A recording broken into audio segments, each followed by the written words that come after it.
Hello மேரே செல்லக்குட்டீஸ், welcome back to our channel கீஷ் லைஃப் ஹப். இன்றைக்கி இந்த வீடியோவில் நம்ம என்ன பார்க்க போகிறோம் அப்படின்னா, கொங்கு ஸ்பெஷல் அரிசி பருப்பு சாதம் எப்படி செம்ம டேஸ்ட்டாக செய்யலாம் அப்படின்னு தான் பார்க்க போகிறோம். இதுக்கு ஃபஸ்ட்டு தேவையான பொருள் என்ன அப்படின்னா, பெரிய வெங்காயம், தக்காளி, கருவேப்பிலை, வரமிளகாய், கொத்தமல்லி தழை, இதெல்லாம் தான் தேவையான பொருள். அதுக்கப்புறமா சீரகம், பூண்டு, இது ரெண்டுமே வந்துட்டு நீங்கள் எவ்வளோ ப்ரிப்பேர் பண்ணுறீங்களோ அதுக்கு தேவையான அளவு வந்து எடுத்துக்கிட்டு நல்லா வந்து மிக்ஸி ஜாரில் போட்டு எடுத்துக்கலாம். டைம் இல்லை அப்படின்னா நீங்கள் அரைக்காமல் கூட சீரகமும் பூண்டும் போட்டுக்கலாம். அதுவும் ஒரு டிஃப்ரெண்ட் டேஸ்ட்டாக நல்லா தான் இருக்கும். ஸோ எனக்கு டைம் இருக்கிறதால நான் வந்துட்டு அரைச்சி ஆட் பண்ணிக்கிறேன்.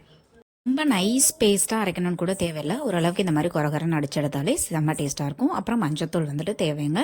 எண்ணெய், நெய், இந்த ரெண்டுமே தேவை.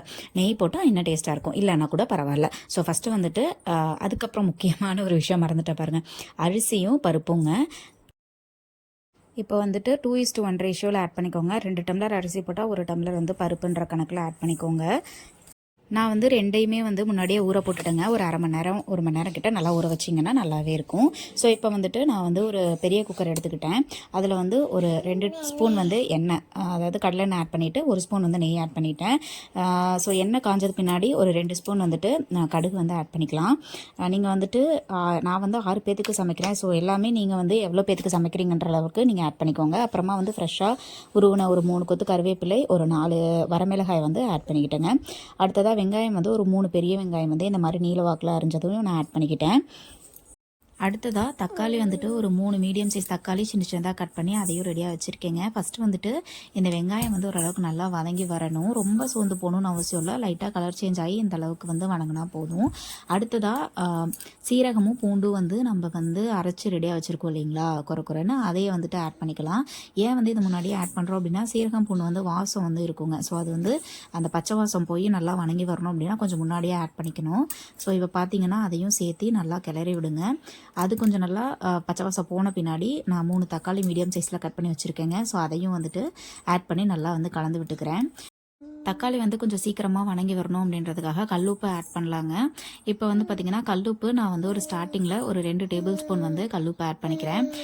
ஸோ கல்லுப்பு வந்து நீங்கள் எப்பயுமே இந்த கிளறின சாதம் பண்ணுறதுக்கு, அதாவது இந்த மாதிரி குக்கரில் வச்சு செய்கிற சாதத்துக்கு எல்லாமே வந்து கொஞ்சம் ஒரு பிஞ்ச் வந்து உப்பு அதிகமாக இருந்தால் தான் அது வந்து வெந்து வர்றப்ப கரெக்டாக இருக்கும்.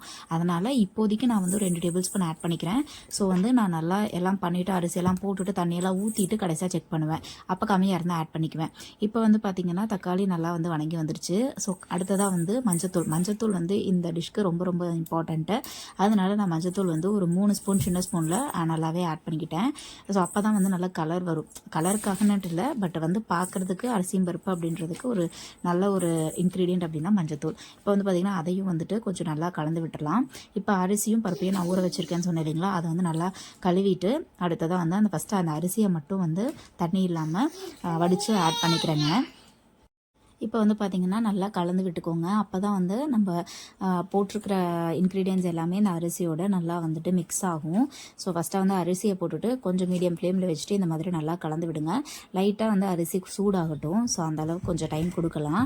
அதுக்கு நடுவில் நான் இந்த டம்ளரில் தாங்க நான் வந்து அரிசி அளந்து போட்டிருக்கேன். ஸோ நீங்கள் வந்து அரிசி, தண்ணி இது எல்லாமே உங்கள் வீட்டில் எவ்வளோ பேத்துக்கு சமைக்கிறீங்கன்ற அளவுக்கு. நான் வந்து அரிசி வந்து நார்மல் பொன்னி அரிசி தான் ஆட் பண்ணியிருக்கேன். ஸோ வந்து 1 டம்ளர் அரிசிக்கு 2 டம்ளர் தண்ணி தான் ஆட் பண்ணியிருக்கேன்.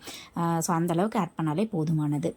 இப்போ வந்து பார்த்திங்கன்னா தண்ணியும் ஆட் பண்ணி நல்லா கலந்து விட்டுட்டு உப்பு கரெக்டாக இருக்கான்னு சொல்லிட்டு இந்த மாதிரி ஒரு ஸ்பூனில் பார்த்தேன். எனக்கு வந்து கொஞ்சம் கம்மியாக இருக்க மாதிரி இருந்துச்சு. ஸோ அதனால் நான் வந்து இன்னொரு ஸ்பூன் வந்து உப்பு வந்து கல்லுப்பு ஆட் பண்ணிக்கிட்டேங்க. இப்போ அதையும் சேர்த்து நல்லா கலந்து விட்டுறணும். எப்பயுமே கல்லுப்பு ஆட் பண்ணுறதுனால சீக்கிரமாக கலக்காது. ஸோ அதை வந்து நல்லா கலந்து விட்டுட்டு கடைசியாக நம்ம எப்பயுமே வந்துட்டு நல்ல ஒரு ஸ்மெல் அண்ட் ஃப்ளேவருக்காக கொத்தமல்லி ஆட் பண்ணுவோம் இல்லைங்களா. ஸோ பொடியாக கருக்கின கொத்தமல்லியை வந்து ஆட் பண்ணிவிட்டு லைட்டாக இந்த மாதிரி மிக்ஸ் பண்ணி விட்டுருங்க. இப்போ வந்து பார்த்திங்கன்னா நம்ம குக்கர் விசில் போட்டு வச்சிடலாம்.